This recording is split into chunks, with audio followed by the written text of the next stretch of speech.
अज्ञानतिमिरान्धस्य ज्ञानञ्जनशलाकया चक्षुरुन्मिलितं येन तस्मै श्रीगुरुवे नमः। श्री चैतन्य चरितमृत आदि लीला चैप्टर 4 प्रेयर संख्या 17। ऐश्वर्य ज्ञानयते सब जगत मिश्रित ऐश्वर्य शिथिल प्रेमे नाही मोर प्रीता। भगवान कृष्ण ने सोचा सारा ब्रह्मांड मेरे ऐश्वर्य भाव से पूरित है, किंतु उस ऐश्वर्य के भाव से दुर्बल हुआ प्रेम मुझे संतुष्ट नहीं करता। तो भगवान के ऐश्वर्य से, और ऐश्वर्य से हम अक्सर अट्रैक्ट होते ही हैं, जैसा हम अक्सर चर्चा करते हैं। संसार में भी जो व्यक्ति ऐश्वर्यवान है हम उसको ज़्यादा सक्सेसफुल और इम्पॉर्टेंट मानते हैं। वेरी इंपॉर्टेंट पर्सन मतलब पैसे वाला कोई नेता। Very important person is never आध्यात्मिक रूप से उच्च व्यक्ति। हम ऐसा दिमाग में आता नहीं है कभी, है ना। आप देखते हैं वीआईपी वीवीआईपी की लाइन में कौन होते हैं? बहुत रईस लोग, नेता लोग, पुलिस के प्रशासन के लोग। They are very very actually भगवान की दृष्टि में they are not VVIP, but भौतिक दृष्टि से उन्हें अलग से कैटेगराइज करा जा रहा है। इसमें कोई बहुत बड़ा मतलब उपलब्धि नहीं है अगर हम वीआईपी लाइन में हैं, हमें वीआईपी कार्ड मिल जाता है या समथिंग लाइक दैट। ये उपलब्धि नहीं है, क्योंकि भगवान भी इस चीज़ से प्रसन्न नहीं है। भगवान कहते हैं इससे प्रेम दुर्बल हो जाता है, क्योंकि व्यक्ति की जो उस व्यक्ति से रिलेशनशिप ना होकर उसके ऑपुलेंस से रिलेशनशिप हो जाती है, उसके धन से या जो भी उसके पास ताकत है, पावर है, उससे अटैचमेंट होती है। और होता क्या अक्सर कि वो चीज़ जाने के बाद वो उस व्यक्ति से अटैचमेंट भी खत्म हो जाती है। हाँ, उसका धन चला गया तो कहते हैं कि सक्सेस इज़ रिलेटिव। रिलेटिव है, किसी को मिले किसी को ना मिले, कई सारी कंडीशन है। Success is relative. Why? As more success more relatives. जितनी ज़्यादा सक्सेस होगी उतने ज़्यादा रिलेटिव होंगे, मित्र गण होंगे। तो ये जो भगवान कह रहे हैं इससे प्रेम छुप जाता है, कमज़ोर हो जाता है, वास्तविक प्रेम नहीं रहता है। उसी तरह से हम लोग भगवान के बारे में सुनते हैं, जानते हैं दिस ओके कि भगवान ही, हाँ भगवान गीता में अपने बहुत सारे ऐश्वर्यों के बारे में बताते हैं। Gita is full of opulence of Krishna. It is a chapter opulence of Krishna. भगवान बताते हैं कि मैं क्या क्या हूँ। लेकिन इसलिए कहते हैं कि भगवद गीता को जानने के लिए कि भगवान क्या है, और फिर हम आगे श्रीमद् भागवतम सुनते हैं, चैतन्य चरितामृत सुनते हैं, उसमें उनके प्रेम के विषय में और ज़्यादा गहराई में जाते हैं, है ना। तो इसलिए that is not the end. ज्ञान कभी भी एंड नहीं हो सकता है। ज्ञान से भक्ति पैदा होनी चाहिए अल्टीमेटली। यानी कि उस ऑपुलेंस को समझ लिया, ओके, अब उसको छोड़ दिया। वो सब क्यों समझा? वो सब इसलिए समझा कि हम सही रास्ते पे, बस कि हम भगवान के अंश हैं, ही इज़ कंप्लीट, वही सब चीज़ों के मालिक हैं, स्रोत हैं। ये ऑपुलेंस समझ ली, अब इसको छोड़ दिया। ये समझ लिया क्यों? क्योंकि ये सही रास्ता है, इसका मतलब हमने समझ लिया, है ना। ऐसी गुरु परंपरा को हम समझने का प्रयास करते हैं तो उसमें हम समझते हैं हाँ ज्ञान है, हाँ ईमानदारी है, हाँ शास्त्र के आधार पर बोल रहे हैं, ये सबको आचरण है, सबको ठीक है, समझ लिया। अब समझ लिया, अब इसके आगे जाना होगा। अब क्या है? अब आंख बंद करके जो बोला जाएगा ऐसा करते जाएंगे। ये प्रेम हो गया ना। तो प्रारंभ में हम ये सब चीज़ें समझ सकते हैं, ये समझने के लिए कि हम सही रास्ते में, लेकिन उसके बाद इसको छोड़ना चाहिए। इसके ऊपर क्या है? भगवान का प्रेम, शुद्ध प्रेम, जिसमें कोई लॉजिक नहीं रहता उसके बाद। There should not be any logic after that. इसलिए हम देखते हैं उत्तम अधिकारी, अक्सर आप देखेंगे चर्चा करेंगे कृष्ण की, बहुत कुछ करेंगे, लेकिन डिबेट एंड डिस्कशन, क्योंकि उनको बड़ा नीरस लगता है, राइट। क्योंकि वो भगवान की चर्चा तो करना चाहते हैं, लेकिन इस तरह का ज्ञान नहीं दिखाना चाहते। ना उन्हें आनंद आता है इस ज्ञान में, ना वो ये बताना चाहते हैं। क्या बताएं अब आपको कि कृष्ण भगवान कैसे हैं? ये सब क्या बेकार की बातें कर रहे हो आप लोग, ठीक है, क्योंकि वो उसके और ऊपर चले गए। तो इसलिए हम बता रहे हैं ऐश्वर्य के भाव से दुर्बल हुआ प्रेम मुझे संतुष्ट नहीं करता। हमारे ईश्वर माने आपना के हीना तार प्रेमे वश आमी ना हई अधीना। यदि कोई मुझे परमेश्वर समझता है और अपने आप को मेरे अधीन मानता है तो मैं ना तो उसके प्रेम के अधीन होता हूँ, ना ही उसका प्रेम मुझे वश में कर सकता है। थोड़ा सा कन्फ्लिक्टिंग स्टेटमेंट्स हैं, इसको इसी तरह समझना पड़ेगा। हम कहते हैं कि जो भगवान को परमेश्वर समझकर पूजा करता है वही वास्तव में सही करता है। इसका मतलब है कि भगवान को आम व्यक्ति ना समझा जाए, एक और देवी देवता ना समझा जाए। ही इज द परमेश्वर, ही इज परमेश्वर। तो इसके बाद में भगवान कह रहे हैं ये तो समझ लिया तुमने, ओके, लेकिन अब जो है, जो मुझे परमेश्वर समझ के पूजा करता है, मेरा अधीन मानता है, मैं ना तो उसके प्रेम के अधीन हूँ, ना उसका प्रेम मुझे वश में कर सकता है। ठीक है, इज माई डिवोटी, बट उसके वश में नहीं होता हूँ मैं। वश में डिवोटी कर सकता है, या मैं उसी के वश में हो सकता हूँ। प्रेम, व्यक्ति को प्रेम से ही बांध सकते हैं हम। तो ये बता रहे हैं यहाँ पर। और हम भगवान को वश में करना भी नहीं चाहते हैं, ये तो भगवान अपनी स्टेटमेंट बता रहे हैं। हम तो उन्हें सर्व करना चाहते हैं वास्तव, वो अपने आप ही वश में हो जाते हैं। लेकिन इसका मतलब, कहने का मतलब यह है कि वो उस व्यक्ति से बहुत प्रेम करते हैं जो उन्हें परमेश्वर नहीं समझ के। क्या मतलब उसका? इसका मतलब ये नहीं साधारण व्यक्ति समझता है। इसका मतलब कि उनसे वो आउट ऑफ अटैचमेंट वो खुद चाहता नहीं है, क्योंकि परमेश्वर से हम कुछ चाहते हैं, क्योंकि इज द कंट्रोलर। हम कुछ कुछ मांगते रहते हैं, भगवान ये कुछ ना कुछ मांगते रहते हैं।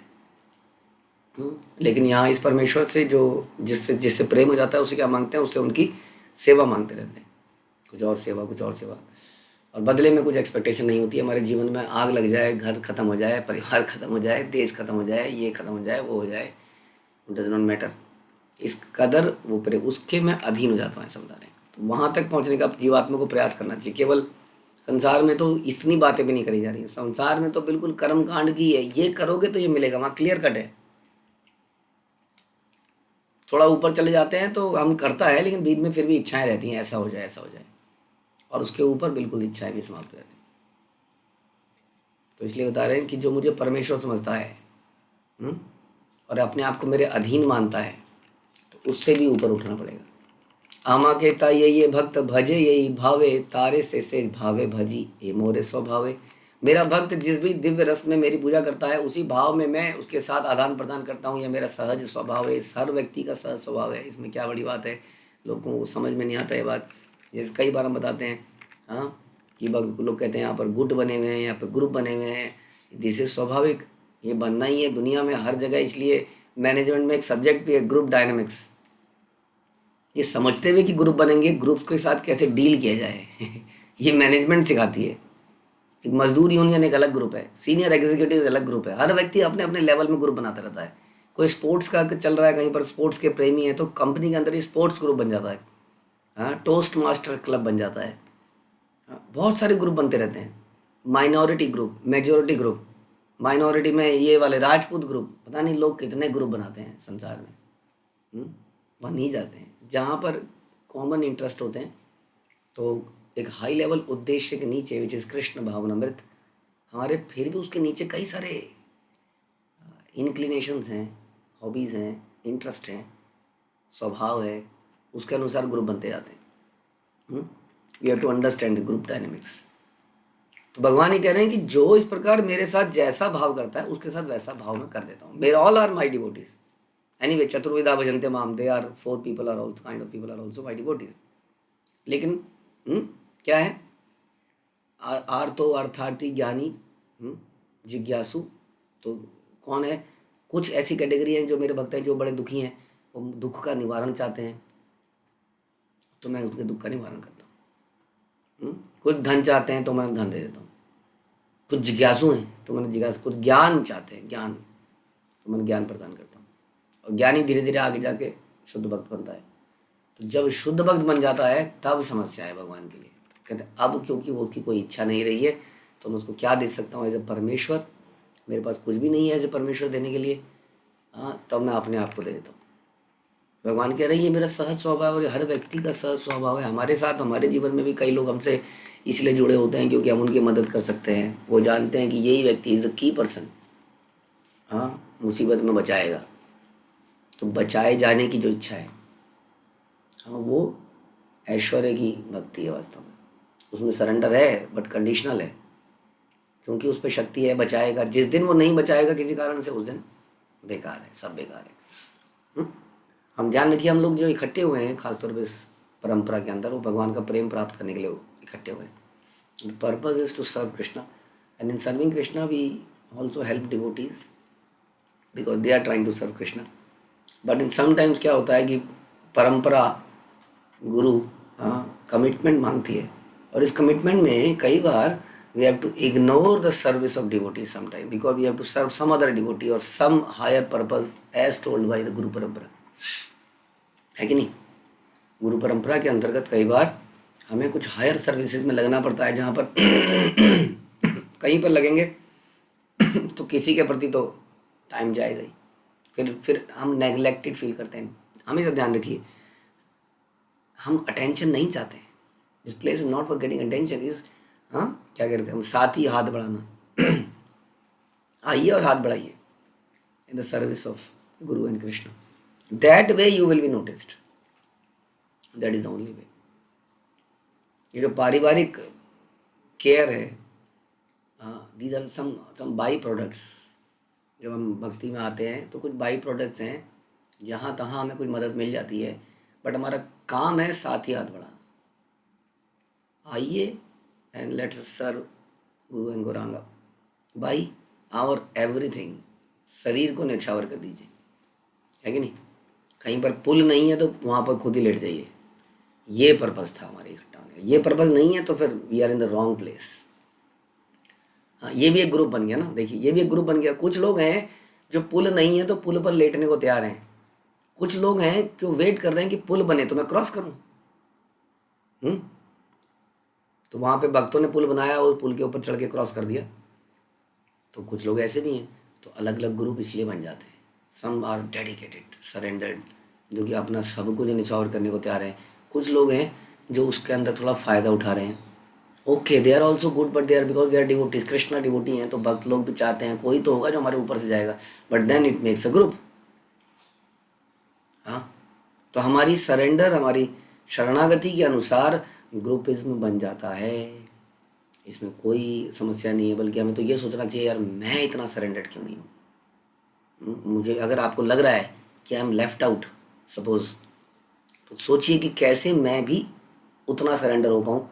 तो स्वाभाविक रूप से वो व्यक्ति अपना लेंगे। फुटबॉल प्रेमियों का ग्रुप बना है, अब कह रहे हो आई एम लेफ्ट आउट, अब उनकी हॉबी है फुटबॉल खेलना, क्या करें? तो आप एक काम करो, फुटबॉल में हॉबी पैदा कर लो, वो आपको एक्सेप्ट नहीं। ऐसा थोड़ी होता है। People should accept me as I am. ये सुनने में अच्छा लगता है, बट वास्तव में ये प्रैक्टिकल नहीं है, क्योंकि उन लोगों के बीच में कॉमन बात ही फुटबॉल की होती है। अब आप वो हॉकी के लवर, हाँ, आप ज़बरदस्ती बीच में आके हॉकी हॉकी हॉकी करते हो, है कि नहीं? ऐसे चैतन्य चरितमृत में हम सुनते हैं हाँ, मुरारी गुप्त इत्यादि बीच में आके राम कथा कर रहे हैं। अब जच नहीं रही है वो, हाँ, बीच में वो समझ नहीं आ रहा है किसी को क्या बोल रहे हैं, है ना? वेंकट भट्ट और भगवान की, चैतन्य महाप्रभु की डिस्कशन होती है। भगवान बोलते तुम्हारी लक्ष्मी जी, क्या हो गया तुम्हारी लक्ष्मी जी को? हाँ, क्या कर रही है बेलवन में, क्या करती है वो? अपने नारायण नारायण को क्यों छोड़ती है? So that this kind of grouping will always be there. So we should be tolerant about others. समझना चाहिए हमें कि बाकी भी हैं, उनका अपना है, सोच है, लेवल है। तो हेट्रेड एंड एनवियस तो नेस नहीं होना चाहिए, लेकिन बराबरी बराबरी बराबरी बराबरी बराबरी हम बराबरी की डिमांड नहीं कर रहे हैं। मैं आपको बताऊं, हम डिमांड कर रहे हैं मुझे ही क्यों छोड़ा। उसको बहुत ही सोफिस्टिकेटेड नाम देते हैं कि यहाँ पर जस्टिस नहीं है, इक्वालिटी नहीं है। ये equality word is artificial, false. अब हमारे शरीर की उंगलियां भी इक्वल नहीं है, हमारे बच्चों का स्वभाव इक्वल नहीं है, पति पत्नी का स्वभाव इक्वल नहीं है, मतलब कोई चीज़ इक्वल नहीं है संसार में। हाई लेवल उद्देश्य एक हो सकता है, लेकिन उसके नीचे नेचर, स्वभाव, आदतें सब अनइक्वल हैं। तो इक्वलिटी कहना इज रॉन्ग। जैसे प्रभुपाद कहते थे स्त्री पुरुष इक्वल हैं, अब इक्वल नहीं है, क्योंकि प्रकृति ने नहीं बनाया उनको इक्वल। आप कह रहे हैं तो आप झूठ बोल रहे हैं। This is artificial, equality is artificial, it is always हमारे अनुसार। तो ये हमें समझना पड़ेगा। तो हम एक्चुअली में क्या बोल रहे हैं ऐसे में कह रहे हैं मुझे इंक्लूड कर लो, then I no problem. Generally आप देखेंगे उस व्यक्ति को इंक्लूड किस तरह से वो हो जाएगा, उसके बाद वो कुछ नहीं बोलेगा, वो भी शांत हो जाएगा। हाँ, इसलिए हमेशा याद रखना चाहिए क्यों मेरे साथ ऐसा हो रहा है। हाँ, भगवान यहाँ पर कहते हैं, साफ साफ कह रहे हैं कि जो भक्त जिस रस में मेरी पूजा करता है उसी भाव में मैं उसके साथ आदान प्रदान, ये मेरा सहज स्वभाव है। इससे पहले जैसे भगवान ने बोला कि कुछ लोग चतुर्विधा भजनते वहाँ, कुछ ऐश्वर्य की भक्ति कर रहे हैं। हाँ, ऐसा नहीं है कि भगवान ऐश्वर्य मांगने वाले को ऐश्वर्य नहीं देंगे, ध्रुव महाराज जैसे। हाँ, भगवान का एक गुण है कि ऐश्वर्य प्राप्त करके वो धीरे धीरे धीरे एक दिन भक्ति के स्तर पर आएगा। ये फायदा है भगवान की भक्ति और देवताओं की भक्ति में, ये अंतर है। देवताओं की भक्ति वाला तो ऐश्वर्य में ही रह जाएगा। भगवान अपने भक्त का पहले तो ऐश्वर्य पूरा करेंगे, क्योंकि अभी उसके अंदर ऐश्वर्य की इच्छा है, लेकिन क्योंकि वो भगवान से कनेक्ट हो गया है, धीरे धीरे शुद्धिकरण होगा और एक दिन ऐश्वर्य को भगवान को आगे सौंप देगा। लो भगवान, मैंने क्या करना है इसका, जो सब कुछ तुझको अर्पित। कुछ लाइनें कितनी अच्छी है ना, और कुछ लाइनें कैसी हैं एक ही प्रेयर के अंदर, क्या लागे मेरा, लेकिन फिर से संपत्ति घर वाले समझ में नहीं आता क्या ऐसा रसाभास है। तो कुछ क्या है, कुछ समय बाद वो, इसको हम ऐसे समझ सकते हैं कि भगवान अभी तो मेरे अंदर इच्छा है, कुछ संपत्ति दीजिए, बाद में मैं तुम्हें सब कुछ अर्पित कर दूंगा, क्योंकि मेरा लगता ही क्या है, जब मैं एक दिन छक जाऊंगा। तो जो भी है, भगवान की भक्ति में जो आ गया वो एक दिन प्योर जरूर हो जाएगा। लेकिन जब तक उनके अंदर जो जो इच्छाएं हैं, भगवान उनकी इच्छाओं को पूरा कैसे नहीं करेंगे, ये उनका सहज स्वभाव है। भगवान अपनी सहज स्वभाव के कारण भक्तों के समक्ष उनके अंतर्निहित भक्ति के अनुसार प्रकट होते हैं। वृंदावन की लीलाओं में यह प्रदर्शित हो चुका है। हाँ, अब गोपियों के सामने भगवान आ गए, हाँ, कुरुक्षेत्र में अपनी सेना के साथ, जबरदस्त सेना। हाँ, गोपियों ने क्या देखा, गोपियों को अट्रैक्ट नहीं होता रही। कोई कई बार कि माँ को अपना बेटा किसी राजगद्दी पे बैठा है, मेरा लाल राजा बन गया आज, हाँ, गवर्नर बन गया, आईएएस बन गया। तो है ना, वो प्रेम भी प्योर प्रेम नहीं है। गोपियों ने क्या बोला, क्या क्या पहन रखा है, क्या है ये सब, हाँ, इधर से कुछ डाला हुआ है, इधर से कुंडल से हैं, इधर से कवच सा है, हाँ, ये क्या मिलिट्री से, ये क्या चीज़ है। वो ऊपर से नंगे, नीचे से धोती वाले कहाँ हैं, ग्वाल, कहाँ है ग्वाल, कहाँ है वन फूलों की माला, कहाँ है मोतियों की माला, क्या है ये, कैसा मेकअप किया हुआ है तुमने। अब कहीं कोई आदमी पार्टी में आया हो, है, कई बार होता है ना सर, भक्त लोग आपस में ना थोड़ा सा खींचातानी कर लेते हैं, ऐसा होना नहीं चाहिए। वैसे कहते हैं ये क्या लगा रखा है, ये लाल लाल क्या हो रहा है आपके गाल में माता जी। एक माता जी दूसरी माता जी को बोले, ओल्ड फैशन है, बंदर के जाने अदरक का स्वाद, माता जी ये क्या पहन रखा है, छोटा छोटा सा। कोई ऐसा कहे तो वो तो अपने दम लगा के बन ठन के आई है, उसने 2 घंटे पार्लर में लगाए हैं, और आप कह रहे हैं ये क्या किया हुआ है। वो कहे चल गंवार, क्या पहन के आई है, घाघरा सा। तो इस तरह का कुछ वहाँ पर हो गया। भगवान क्या बन के आए हो यार, हाँ, क्या लग रहे हो आप, ये अजीब से लग रहे हो, चलो हम आपको ले चलते हैं। हाँ, यमुना तीर, वनचारी वहीं रहना चाहिए, वनचारी को वन में रहना चाहिए उसको। वनचारी यहाँ महल में क्या कर रहा है, यमुना तीर क्यों नहीं है, चलो तुम्हें वहीं लेके चलते हैं। तो एक डिफरेंट ही भाव है। क्या बताना है कि वृंदावन की भक्ति में ये दिखाया भगवान ने। वृंदावन की लीलाओं में प्रदर्शित हो गया कि यद्यपि लोग प्राय आदरपूर्वक भगवान को पूछते हैं, किंतु भगवान तो तब अधिक पसंद होते हैं जब उन्हें भक्त अपना पुत्र, निजी सखा, प्रियतम के रूप में मानता है, और ऐसे स्वाभाविक स्नेह के कारण साथ उनकी सेवा करता है। स्वाभाविक प्रेम, अब उसको बताने की जरूरत नहीं है। मत्ता परतरम नान्यत किंचित अस्ति धनंजया, ये सब बताने की जरूरत नहीं है ना। इसलिए आपने सुना था गोप कुमार की कथा में, उसने कहा गीता, ना ना ना, हम लोग तो गीता में रह गए, पांडव लोग। हाँ, भागवतम तो हमसे बोली नहीं, भगवान तो गीता ही बोलते रहे हमसे, क्योंकि हम लोग तो ऐसे थे, तो ज्ञान पता ही नहीं है कि भगवान है कौन है। हाँ, तो हम गीता में अटके रह गए। But Gita is very important, we must understand, क्योंकि हमारा हम लोगों के अंदर अभी वो अशुद्धि है, इसलिए बार बार हम गिर जाते हैं अपनी पोजीशन से। जब गिरता है ना व्यक्ति, तो ज्ञान की तलवार प्रभुपाद ने कहा, ज्ञान की तलवार से अपने संशयों को काटना है, इसलिए ज्ञान जरूरत है। जब तक हम स्वाभाविक भक्ति में ना पहुंच जाएं, which is very risky in this world. हमारी जो कंडीशन है जीवात्माओं की, कलयुग के अंत में हम चौकड़ की तरह पड़े हुए हैं यहाँ पर अंत में, तो हम लोग बड़ा ही हमारी भक्ति डामाडोल है, घन तरल है, इसलिए ऐसे में ज्ञान होना, रिमेंबर करना बड़ा ज़रूरी है। स्वाभाविक भक्ति आने के बाद भी, क्योंकि पता नहीं उससे भी कब गिर जाएंगे हम। ऐसे दिव्य संबंधों से भगवान प्रेम के अधीनस्थ पात्र बन जाते हैं। ऐसा शुद्ध भगवत प्रेम ना तो व्यर्थ की भक्तिहीन इच्छाओं से दूषित होता है, ना ही सकाम कर्म या शुष्क ज्ञान से मिश्रित होता है। हाँ, भक्तिहीन इच्छाएं दूषित कर देती हैं इसको। हमारे अंदर बहुत सारी भक्तिहीन इच्छाएं, हमें सोचना चाहिए। कई मंथ चलते हैं हम लोग, एटलीस्ट उन मंथ्स के अंदर पुरुषोत्तम मास, कार्तिक मास, कम से कम वहाँ तो इन बात का चिंतन करें। अगर नहीं कर पा रहे तो हम बहुत कुछ करने का प्रयास करते हैं, लेकिन यही चिंतन नहीं कर पाते कि मेरे अंदर कौन कौन सी ऐसी अभी इच्छाएं हैं जो भक्तिहीन है। हाँ, परिवार से रिलेटेड हो सकती हैं, पर्सनल प्रेफरेंसेस हो सकती हैं, बहुत सारी इच्छाएं हो सकती हैं। ये क्या करती है? दूषित कर देती है। यह शुद्ध और सहज भगवत प्रेम होना चाहिए जो परम अवस्था में स्वतः स्वरित होता है। यह भक्ति ऐसे अनुकूल वातावरण में संपन्न होती है जो भौतिक स्नेह से मुक्त है। समझ रहे हैं आप? भौतिक स्नेह, हाँ, भौतिक स्नेह से मुक्त, बहुत ही ऊंची बात हो रही है। हम लोग भौतिक स्नेह से कब निकल पाएंगे? मैं, मेरा बच्चा, मेरा पति, मेरा ये, मेरा वो, इस भौतिक स्नेह से मुक्त है वो। We understand these are all different roles I have to play in this world। क्योंकि मैं यहाँ पर एक प्ले कर रहा हूँ। अब प्ले भगवान द्वारा रचित है, कृष्णा इज द डायरेक्टर, तो मुझे अच्छे से करना है, but it's a play ultimately. That there is not attachment नहीं है। We know it's a duty, it's my role as a son, role as a father, role as a husband, whatever, it's a role. तो हमारा स्नेह आसक्ति कहाँ? भगवान से। ये यथा माम प्रपद्यन्ते तां तथैव भजामि हम, मम वर्तमान वर्तन्ते मनुष्या पार्थ सर्वशः।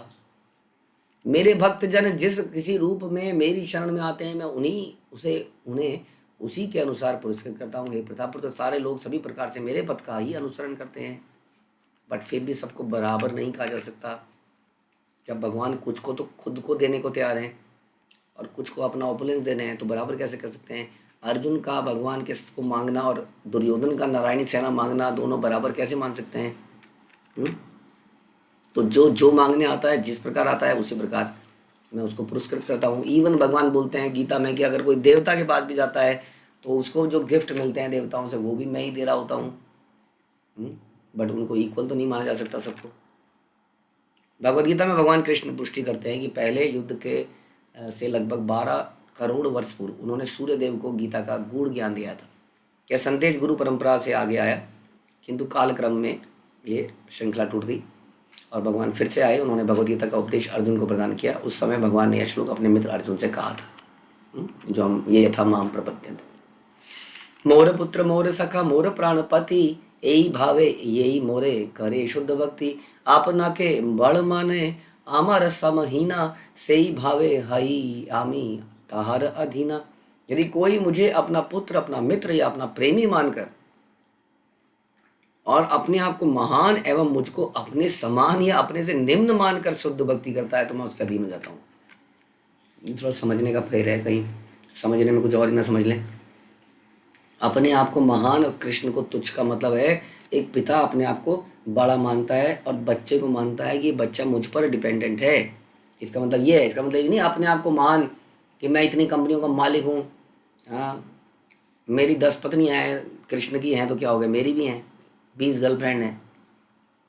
ये महान नहीं कह रहे हम महान कह रहे हैं कि कृष्ण की केयर करने के लिए हम सोचते हैं कि हमारे पर कृष्ण डिपेंडेंट है, भैया मुझे कुछ करना पड़ेगा, अदरवाइज़ क्या होगा, भूखा रह जाएगा, चोट लग जाएगी, कुछ हो जाएगा, जंगल में जाएगा तो इसके पैर में कांटे चुभ जाएंगे, खाएगा नहीं तो कमज़ोर हो जाएगा, मुंह में मिट्टी खा लेगा तो पेट में कीड़े हो जाएंगे। इस प्रकार के चिंतन है ना। हाँ, सब लोग मित्र लोग कृष्णा, अरे अरे देखो जी कृष्णा बगुला मुंह में ले गया, चिंतन है। कालिया लपेट के पानी के नीचे ले गया बेहोश, नदी के किनारे बेहोश हो गए लोग। चिंता है, वो अपने से कम मानते हैं ना, बच्चा ही तो है, बालक ही तो है, तो अपने से निम्न इस प्रकार माने। मेरी शुद्ध भक्ति करते हैं तो मैं उसके अधीन हो जाता हूँ। क्यों? क्योंकि उनके जीवन में कृष्ण की ही चिंता है, चिंता हो जाती है। जब अपने से अधीन मानते हो ना आप किसी को, तो उसकी चिंता ज़्यादा हो जाती है आपको। अपने से सुपीरियर की चिंता होती है। जैसे हम लोग कई बार, हमारे अंदर तो ऐसा है ना, जैसे अगर भोग नहीं लगा तो हम सोचते हैं कोई नहीं, आज नहीं लगा तो कृष्ण को किसी चीज़ की ज़रूरत क्या है, ये सब कुछ है, ऑल पावरफुल एवरीथिंग। वो तो हमारी प्रसन्नता के लिए खाते हैं। कई बार हमारे अंदर ऐसा भाव आता है, जैसे हम लोग बांसुरी अगर नहीं उतारते, भगवान को भोग लगाते, तो भगवान बोलते हैं अंगान यस्य सकलेंद्रिया। हम सुनते हैं जिसका एक अंग दूसरे सारे अंगों का काम कर सकता है, तो भगवान देख के खा सकते हैं। तो भगवान ने देख के खा लिया। ये भाव भी सही है, गलत तो नहीं है ये भी। लेकिन एक भाव ये है कि भगवान खाएंगे तो जब खाने लगेंगे तो ये अटकेगी बीच में बार बार।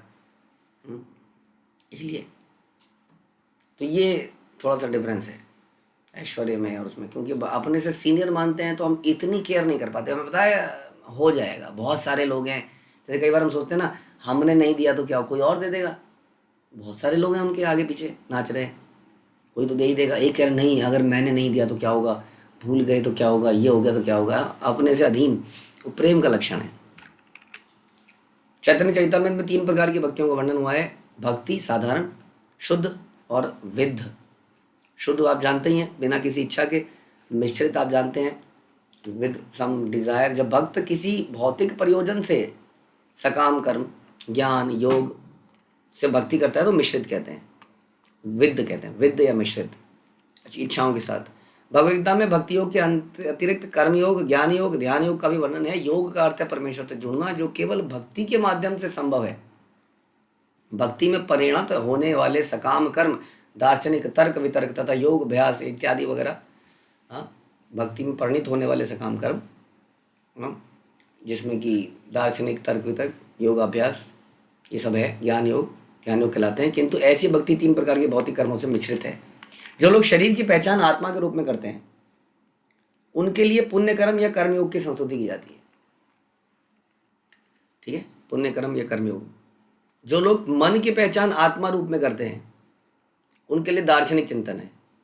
किंतु आध्यात्मिक स्तर पर स्थित होने वाले भक्तों को मिश्रित भक्ति की भौतिक धारणाओं की आवश्यकता ही नहीं है। ना तो ये हम शरीर हैं, वास्तव में हम कृष्ण के दास हैं। ना हम मन है, ना ये कुछ हमारा कोई मानसिकता है, हम केवल भगवान के दास हैं। ऐसी मिश्रित भक्ति का सीधा उद्देश्य पूर्ण पुरुषोत्तम भगवान के प्रति प्रेम नहीं है। अतएव प्रमाणिक शास्त्रों के अनुसार संपन्न की जाने वाली भक्ति ऐसी विद्ध भक्ति से श्रेष्ठ कर होती है, क्योंकि यह सभी प्रकार के भौतिक कलमश से मुक्त है। यह पूर्ण पुरुषोत्तम भगवान को प्रसन्न करने मात्र के उद्देश्य से कृष्ण भावनामृत में संपन्न की जाती है। जो लोग भगवान के स्वयं स्फूर्त प्रेम से कर स्वयं स्फूर्त रागानुग प्रेम करते हैं, भौतिक लाभ नहीं चाहते, वे आकृष्ट भक्त कहलाते हैं। उनके अंदर आकर्षण है, निष्ठा है, आसक्ति है भगवान के लिए।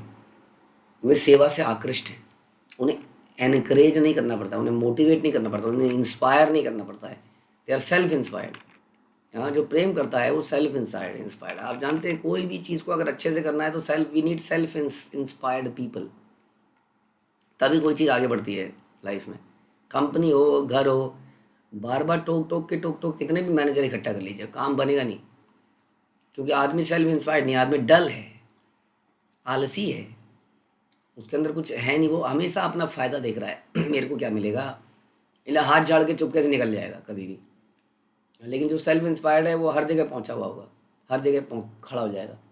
वो सेल्फ इंस्पायर्ड है, वो जानता है कि मेरे को किसी और को इम्प्रेस नहीं करना है। Ultimately Krishna is my heart, वो देख रहे हैं, समझ रहे हैं।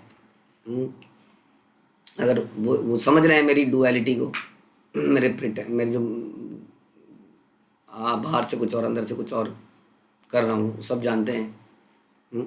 शुद्ध भगवत प्रेम से प्रकट हुई उनकी शुद्ध भक्ति प्राकृतिक शास्त्रों के विधि विधानों को पार कर जाती है। क्यों पार कर जाती है? कि उसके और ऊपर चली जाती है।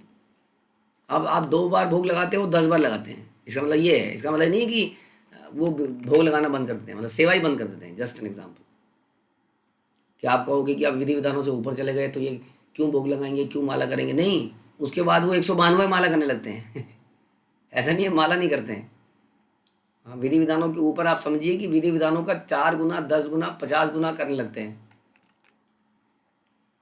लेकिन ऐसी अनुभूति पूर्णतः आध्यात्मिक स्तर पर होती है और इसकी नकल नहीं की जा सकती। विधि विधानों से सामान्य भक्त ईश्वर के पूर्ण प्रेम की अवस्था तक ऊपर उठ जाता है। कृष्ण के लिए शुद्ध प्रेम ही शुद्ध भक्ति की पूर्णता है। अगर हम शुद्ध भक्ति नहीं कर रहे हैं तो हम भक्ति नहीं कर रहे हैं। होता है ना, अभी साधारण भक्ति, विद्ध भक्ति। वैकुंठ लोकों में विधि विधानों का त्रुटि रहित पालन किया जाता है। हाँ, देखा, वैकुंठ में भी पालन है। इन नियमों का कड़ाई से पालन करने पर मनुष्य वैकुंठ लोगों को प्राप्त कर सकता है। किंतु रागानु का भक्ति अर्थात स्वयं स्फूर्त शुद्ध प्रेममयी सेवा तो केवल कृष्ण लोक में दृष्टिगत होती है। हाँ, जैसा हम सुनते हैं उसमें भी वो खिलाते हैं भगवान को, लेकिन वो क्या सोच के खिलाते हैं कि वो Krishna is dependent on us. हाँ, इसलिए उनको खिलाते हैं, उनकी सेवा करते हैं, कंसिडरिंग कि भगवान हमारे पर डिपेंडेंट है वास्तव में। हम नहीं करेंगे तो भगवान का क्या होगा। सेवा करते रहते हैं, अपना ही खाना दे देते हैं उन्हें अक्सर, ऐसा उनका भाव है। मयि भक्तिर्हि भूतानामृत्वाय कल्पते दृष्टया यदासीन मत्सनेहो भवतीनां मदापनः। जीवों द्वारा मेरे प्रति की गई भक्ति उनके सनातन जीवन को पुनर्जीवित कर देती है। हे ब्रजबालाओं, मेरे प्रति तुम्हारा स्नेह, तुम्हारा सौभाग्य है, क्योंकि इसी एकमात्र साधन से तुम लोगों ने मेरा अनुग्रह प्राप्त किया है। मेरे प्रति तुम्हारा स्नेह सौभाग्य है। तो वास्तव में सबसे बड़ा क्या प्रेम धन यही है, भगवान के प्रति प्रेम, नाम के प्रति प्रेम, हाँ, रुचि, ये सबसे बड़ा सौभाग्य है। सौभाग्य और कोई नहीं है। परिवार सेटल्ड है, सब लोग, एक कनाडा चला गया, एक ऑस्ट्रेलिया चला गया, एक 2-4 कारें हो गई हैं, ये नहीं है। सौभाग्य ये है भगवान के प्रति जीवात्मा का प्रेम।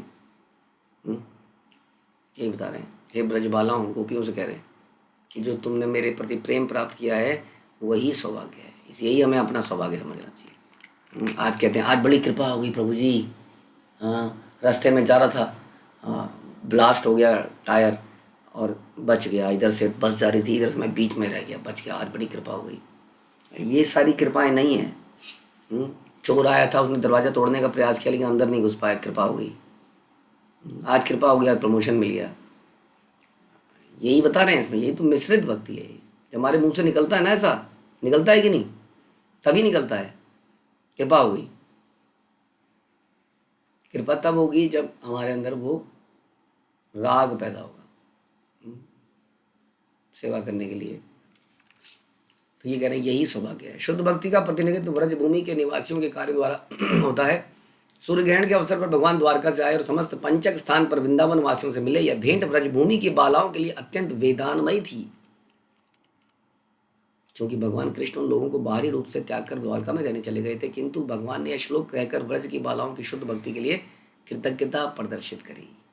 हाँ, तो भगवान उनको बोल रहे हैं कि आप यहाँ आई हो, मैं आपके साथ नहीं हूँ, आई नो, बट आपका जो, आप ध्यान रखो इस बात को, आपको जो प्रेम मेरे प्रति जो पैदा हो रहा है ये आपका सौभाग्य है। Although I am not with you, although I am in Dwarka, but ये आपका सौभाग्य है। इसलिए इस संसार में भौतिक रूप से हमें कुछ मिले ना मिले, यदि ये भाव अगर हमारे अंदर पैदा होता है तो ये हमारा वास्तविक स्वभाव है, चाहे हम सुदामा की तरह एक झोपड़ी में क्यों ना रहते हो। Don't try to be successful in this world, because उसमें बहुत समय की बर्बादी होती है। हरे कृष्णा। श्रील प्रभुपाद की जय, श्री चैतन्य चरितमृत की जय, श्री कृष्णदास कविराज की जय।